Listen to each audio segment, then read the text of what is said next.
नमस्कार, मैं हूं राज और आप देख रहे हैं प्योर पॉलिटिक्स। राहुल गांधी इस वक्त जर्मनी में हैं और वहां वो अपनी अय्याशी कर रहे हैं, ऐसा उनके ऊपर आरोप लग रहा है। और ये जो आरोप है अय्याशी का, ऐसा नहीं है कि सिर्फ भारतीय जनता पार्टी लगा रही है। भारतीय जनता पार्टी ये तो कह ही रही है कि भाई जब पार्लियामेंट का सेशन चल रहा था तो राहुल गांधी भारत से भाग करके जर्मनी चले गए। अब सोचिए कि वो कितने सीरियस पॉलिटिशियन हैं और कितने जिम्मेदार एमपी हैं कि जब पार्लियामेंट का सेशन चल रहा है तो वो जर्मनी भाग के चले गए। और कांग्रेस वाले ये कहते हैं कि प्रधानमंत्री भी तो जाते हैं। भाई प्रधानमंत्री विदेश के दौरे पे जाते हैं, वो ऑफिशियल दौरा होता है, उन दौरों को टाला नहीं जा सकता। लेकिन एक ऐसा व्यक्ति जो इस देश का प्रधानमंत्री बनना चाहता है, अभी प्रधानमंत्री है नहीं, और संसद का एक महत्वपूर्ण सेशन चल रहा है, उसको छोड़ करके वो जर्मनी भाग जाता है। लेकिन अब जो सवाल उठ रहे हैं और राहुल गांधी की जो आलोचना हो रही है वो सिर्फ भारतीय जनता पार्टी नहीं कर रही है। अब ये सवाल राहुल गांधी की पार्टी के जो सहयोगी हैं, कांग्रेस की जो सहयोगी पार्टियां हैं, जो इंडी गठबंधन की हिस्सा हैं, अब वो ये सवाल कर रही हैं कि भाई ये राहुल गांधी क्या वाकई सीरियस पॉलिटिशियन है क्या? ये जर्मनी जाके क्या कर रहे हैं? ये सवाल भारतीय जनता पार्टी अब नहीं पूछ रही है। भारतीय जनता पार्टी के अलावा जो उनके सहयोगी दल हैं वो पूछ रहे हैं। और इस बार सीपीएम के जो एमपी हैं जॉन ब्रिटास, उन्होंने ये सवाल उठाया है। उन्होंने पूछा है कि भाई राहुल गांधी आखिर एक ऐसे समय में जब एक महत्वपूर्ण सेशन चल रहा है संसद का, उस वक्त जर्मनी चले जाते हैं। अब सोचिए कि जो सहयोगी हैं राहुल गांधी के, वो भी कितने परेशान हो गए हैं उनकी इन हरकतों से। अब जॉन ब्रिटास कहते हैं कि भाई इतना महत्वपूर्ण सेशन चल रहा है और राहुल गांधी को यहां दिल्ली में होना चाहिए था, संसद में होना चाहिए था, जहां पे कि जो सत्ता पक्ष है और विपक्ष है उसके बीच में इतनी झड़पें हुई हैं। और खास करके जो मनरेगा का जिस तरह से नाम बदला गया, जी रामजी बिल जो आया, चलिए वो सदन में पास हो गया, लेकिन विपक्ष ने इसका विरोध किया, लेकिन राहुल गांधी मौजूद नहीं थे। उसी तरह से इलेक्टोरल रिफॉर्म्स पर जो चर्चा हुई उसमें राहुल गांधी मौजूद नहीं थे। तो अब उन्हीं के सहयोगी पूछ रहे हैं कि भाई राहुल गांधी किस तरह का आदमी है? क्या वो इस लायक है कि वो किसी गैर भाजपा गठबंधन का नेतृत्व कर सके? क्या उसमें वो नेतृत्व क्षमता है? देखिए, भारतीय जनता पार्टी तो लंबे समय से कह रही है कि राहुल गांधी में वो क्षमता ही नहीं है। और देश की जनता ने भी बार बार वोट दे करके अपना मैंडेट दे दिया है, अपनी राय दे दी है कि ये व्यक्ति नेतृत्व के लायक नहीं। लेकिन फिर भी चूंकि वो नेहरू गांधी फैमिली से संबंध रखते हैं और वो जमे हुए हैं, कांग्रेस के सर्वोच्च नेता बने हुए हैं, अध्यक्ष कोई भी हो, मल्लिकार्जुन खड़गे की तो उनके सामने कोई औकात ही नहीं है। अब सवाल यह है कि उनके जो सहयोगी पार्टी हैं वो भी कह रहे हैं कि भाई इंडी गठबंधन का अगर कोई भविष्य होना है तो क्या ये राहुल गांधी के साथ होगा? अब वो सवाल उठा रहे हैं। अब जॉन ब्रिटास आगे कहते हैं कि भाई राहुल गांधी को यह मालूम है कि ये जो शीतकालीन जो सत्र होता है संसद का, वो 22 दिसंबर के आसपास तक होता है, 22 दिसंबर के आसपास ये खत्म होता है। तो ये बात क्या राहुल गांधी को मालूम नहीं है? और ये क्या लीडर ऑफ अपोजिशन को बताना पड़ेगा? और क्या वो इस तरह से उनका जो कैलेंडर है वो शेड्यूल नहीं किया जा सकता कि भाई ये जो इंपॉर्टेंट जो सेशन है उसमें वो मौजूद रहें? अब ये क्या हमको उनको बताना पड़ेगा? वो ये कह रहे हैं। भाई क्या कांग्रेस के जो नेता हैं ये उनको नहीं बता सकते क्या? और देखिए, ये सवाल सिर्फ जॉन ब्रिटास सीपीएम के जो एमपी हैं वही नहीं पूछ रहे हैं। ये उन्होंने कहा कि भाई इंडी गठबंधन की मीटिंग में डीएमके के जो लीडर हैं टीआर बालू, उन्होंने भी ये सवाल उठाया और कहा कि ये कैसा नेता है भाई, लीडर ऑफ अपोजिशन है, कि जो पार्लियामेंट का इतना महत्वपूर्ण सेशन चल रहा है वहां से वो गायब है।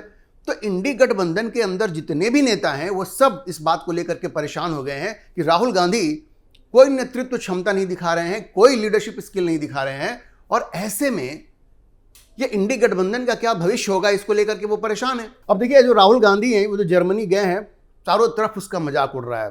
भारतीय जनता पार्टी ने तो मजाक उड़ाया ही है। और अब राहुल गांधी के बारे में कहा जा रहा है कि भाई वो तो लीडर ऑफ पार्टी है, एलओपी नहीं है, LOP leader of opposition party नहीं है, वो लीडर ऑफ पार्टी है, एलओपी। ये कह के उनका मजाक उड़ाया जा रहा है। और देखिए, उसमें कुछ गलत भी नहीं है। वो जब भी कुछ इंपॉर्टेंट चीज होती है वो देश छोड़ के भाग जाते हैं। अभी तक ये सवाल सिर्फ भारतीय जनता पार्टी उठा रही थी, लेकिन अब उनके सहयोगी खुल करके इस सवाल को उठा रहे हैं और राहुल गांधी के लिए और कांग्रेस पार्टी के लिए इसका जवाब देना बड़ा ही मुश्किल होता जा रहा है। अच्छा देखिए, अब राहुल गांधी के ऊपर ये आरोप तो लग ही रहे हैं कि जर्मनी जा करके वो ये अय्याशी कर रहे हैं, इधर उधर घूम रहे हैं, कुछ उनके भाषण वगैरह वहां पे हो रहे हैं। लेकिन जर्मनी जा करके वो जो एक गंदा काम कर रहे हैं, जो उन पर आरोप लग रहा है और जो बार बार करते हैं, वो है भारत के लोकतंत्र को बदनाम करना और भारत में प्रधानमंत्री मोदी की सरकार का तख्ता पलट करवाना, इसके लिए विदेशी सहायता मांगना। आप सोचिए, भारत के अंदर की जो लड़ाई है वो भारत में लड़ी जा सकती है। वो जो वोट चोरी करते रहते हैं ना भारत में, तो भारत में तो आप कह सकते हैं, लेकिन विदेशी धरती से इस मुद्दे को उठाना, जर्मनी जाकर के और यह कहना कि भारत में वोट चोरी होती है और वोट चोरी से नरेंद्र मोदी की सरकार बनी है, और अभी जो विधानसभा के चुनाव हुए हैं महाराष्ट्र, हरियाणा, बिहार, ये सारी जगहों पर भारतीय जनता पार्टी वोट चोरी करके जीती है, तो ये क्या मैसेज दे रहे हैं? भारत के लोकतंत्र का वो माखौल उड़ा रहे हैं।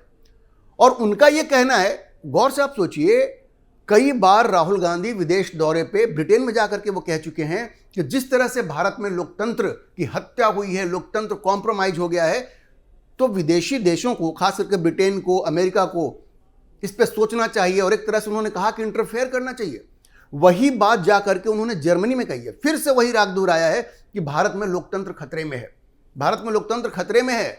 और ये जो चुनाव वहां पे हो रहे हैं वो पूरी तरह से वोट चोरी के माध्यम से भारतीय जनता पार्टी जीत रही है। आप सोचिए, इस देश में लोकतंत्र को बदनाम करने का जो कुत्सित प्रयास राहुल गांधी कर रहे हैं, इसके लिए क्या उनको शर्म नहीं आनी चाहिए? भाई, आप लीडर ऑफ अपोजिशन है, आपको जो 100 सीटें मिली पार्लियामेंट में, वो कैसे मिली? और ये 2004 का चुनाव आपने कैसे जीता? 2009 का चुनाव आपने कैसे जीता? अब पिछला 3 चुनाव आप हार गए लोकसभा के, तो ये वोट चोरी हो गई। और आप ध्यान दीजिए कि इस वोट चोरी महाराष्ट्र, हरियाणा, जहां जहां उन्होंने वोट चोरी का आरोप लगाया, वो एक एक केस गलत साबित हुआ। इलेक्शन कमीशन ने एक एक केस का जवाब दिया है और उसको गलत साबित किया है। तो आपको भारत के इलेक्शन कमीशन पर विश्वास नहीं है और आप जाकर के विदेश में भारत को बदनाम करने की कोशिश कर रही है। कितने शर्म की बात है। और यह व्यक्ति इस देश का प्रधानमंत्री बनना चाहता है। इसको ऐसा लगता है कि चूंकि वह गांधी परिवार में पैदा हुआ है, तो बस उसी के पास यह अधिकार है कि वो इस देश का प्रधानमंत्री बने। एक गरीब घर से जो नरेंद्र मोदी आते हैं वो प्रधानमंत्री बन गए, तो वो बात बर्दाश्त नहीं हो रही है राहुल गांधी से। तो देखिए, ये एक तरह से भारत के लोकतंत्र को बदनाम करने की कोशिश करते हुए उन्होंने ये कहा कि जो बीजेपी है वो इंस्टीट्यूशनल फ्रेमवर्क को वेपनाइज कर रही है। मतलब जैसे इलेक्शन कमीशन हो गया, उनका यह भी कहना है कि ईडी का गलत इस्तेमाल होता है, सीबीआई का गलत इस्तेमाल होता है, और भारतीय जनता पार्टी ने सबको वेपनाइज कर दिया है। तो राहुल गांधी को कोई ये बताएगा कि आपके ज़माने में क्या हुआ था, आपकी पार्टी की सरकार थी उस वक्त क्या हुआ था, उस वक्त ईडी कैसे काम करती थी, उस वक्त सीबीआई कैसे काम करती थी, और इलेक्शन कमीशन में आप लोगों ने क्या क्या कुकर्म किए कांग्रेस पार्टी ने, यह किसी से छुपा हुआ है क्या? ये एमएस गिल को, जो चीफ इलेक्शन कमिश्नर थे, उनको स्पोर्ट्स मिनिस्ट्री में कौन लेकर के आया? और ये नवीन चावला को, जिनके ऊपर इतने गंभीर आरोप थे इमरजेंसी के, उनको चीफ इलेक्शन कमिश्नर कौन बनाया? क्या बात करते हैं ये। तो जिस तरह से राहुल गांधी भारत के लोकतंत्र को बदनाम करने की कोशिश कर रहे हैं विदेशी धरती से, वो बड़ा ही शर्मनाक है। और अब तो उनके जो सहयोगी हैं वो भी पूछ रहे हैं कि भाई तुम जर्मनी में जाके इस वक्त क्या कर रहे हो? तुम्हें ये सारी बातें जो भी कहना है, लोकतंत्र है भाई, और जिस लोकतंत्र की तुम बात करते हो, संविधान की कॉपी लेकर के घूमते हो, तो तुम पार्लियामेंट में आकर के ये बातें कहो ना। तो पार्लियामेंट में तुम गायब हो। जब इलेक्टोरल रिफॉर्म्स पे चर्चा होती है तो राहुल गांधी गायब है, वंदे मातरम पे चर्चा होती है, राहुल गांधी गायब है, मनरेगा का जो नाम बदला गया और उस स्कीम में जो परिवर्तन किया गया, जिसका विरोध सारी विपक्षी पार्टियों ने किया, वहां पे राहुल गांधी गायब हैं। तो जहां आपको होना चाहिए वहां आप हैं नहीं। बेशर्मी के साथ आप जर्मनी में जाकर के भारत के लोकतंत्र को बदनाम करने की कोशिश कर रहे हैं। अच्छा देखिए, राहुल गांधी देश में किस तरह से बदनाम करते रहे हैं, और वो करते रहते हैं तो चलिए, उनका हक बनता है, हालांकि वो भी जायज़ नहीं है। लेकिन आपको याद होगा उन्होंने कैसे ये जो महाराष्ट्र के चुनाव हुए उसके बाद उन्होंने एक आर्टिकल लिख दिया इंडियन एक्सप्रेस में, मैच फिक्सिंग महाराष्ट्र। मतलब वो हार गए तो उन्होंने आर्टिकल लिख दिया और इंडियन एक्सप्रेस ने पब्लिश भी कर दिया। वैसे एक अखबार कहता है कि हम बड़े बैलेंस्ड हैं, लेकिन हेडलाइन लगाया उसमें मैच फिक्सिंग महाराष्ट्र। तो चलिए, यहाँ की जो मीडिया है, एक वर्ग है जो राहुल गांधी की सारी गलत हरकतों को सपोर्ट करती है, यहां तक तो बात ठीक है, लेकिन आप विदेशी धरती पे जाकर के वही हरकत कर रहे हैं, इससे बड़ी शर्मनाक चीज नहीं हो सकती। इस बीच जैसा मैंने आपको बताया कि राहुल गांधी के खिलाफ आवाजें उठ रही हैं, जो इंडी गठबंधन है उसके अंदर आवाजें उठ रही हैं, और सबसे बड़ी बात है कि अब कांग्रेस के अंदर यह आवाज उठ रही है। और इस बार फर्क यह है कि जो लोग आवाज उठा रहे हैं वो प्रियंका गांधी के समर्थक हैं। आपको याद होगा उड़ीसा के एक पूर्व एमएलए हैं जिन्होंने साफ साफ कहा था कि भाई राहुल गांधी के पास नेतृत्व क्षमता नहीं है, उनको भी निकाल दिया गया पार्टी से, और उनकी बेटी हालांकि अभी भी उड़ीसा में एमएलए हैं कांग्रेस की। तो पहले उन्होंने कहा, और उन्होंने कहा कि प्रियंका गांधी को अब नेतृत्व संभाल लेना चाहिए कांग्रेस पार्टी का। आपने देखा होगा कि कैसे पार्लियामेंट में प्रियंका गांधी, जब राहुल गांधी जर्मनी चले गए तो प्रियंका गांधी ने भी अपना गेम कर दिया, प्रियंका गांधी ने भी अपना खेला कर दिया। ये जो सेशन खत्म होने के बाद जो चाय पार्टी होती है उसमें राहुल गांधी पिछले 1.5 साल से नहीं जा रहे थे, लगभग 1.5-2 साल से नहीं जा रहे थे। प्रियंका गांधी ने फैसला बदल दिया। न सिर्फ प्रियंका गांधी गई बल्कि विपक्ष के सारे लोग गए, प्रधानमंत्री के साथ बैठी, बातचीत की, हंसी मजाक भी हुआ। तो प्रियंका गांधी को अब ऐसा लग रहा है कि भाई राहुल गांधी तो फेलियर है, ये तो फेल कर गया आदमी। और जिस तरह से कांग्रेस की जो दुर्गति हो रही है, अब उसको बचाने के लिए हमें आगे आना पड़ेगा। प्रियंका जी को ऐसा लग रहा है कि उनको आगे आना पड़ेगा, और वो नेतृत्व संभालने की कोशिश कर रही हैं। और इसलिए उन्होंने पार्लियामेंट में कांग्रेस की स्ट्रैटेजी को बदला और प्रधानमंत्री के साथ मीटिंग में शामिल हुई। सोनिया गांधी भी राज्यसभा के सभापति ने जो चाय पार्टी रखी उसमें भी वो शामिल हुई। मतलब एक तरह से राहुल गांधी के तख्ता पलट की तैयारी कांग्रेस के अंदर ही हो रही है। राहुल गांधी तो नरेंद्र मोदी के तख्ता पलट की तैयारी कर रहे हैं ना, कोशिश कर रहे हैं तैयारी। वो क्या करेंगे, उनके पास बहुमत ही नहीं है। और अगर राहुल गांधी इस मुगालते में है कि अमेरिका, ब्रिटेन या जर्मनी नरेंद्र मोदी की तख्ता पलट देगा, तो इससे बड़ी बेवकूफ़ी की बात तो हो नहीं सकती। तो देखिए, प्रियंका गांधी ने राहुल गांधी की अनुपस्थिति में कांग्रेस की स्ट्रैटेजी बदल दी।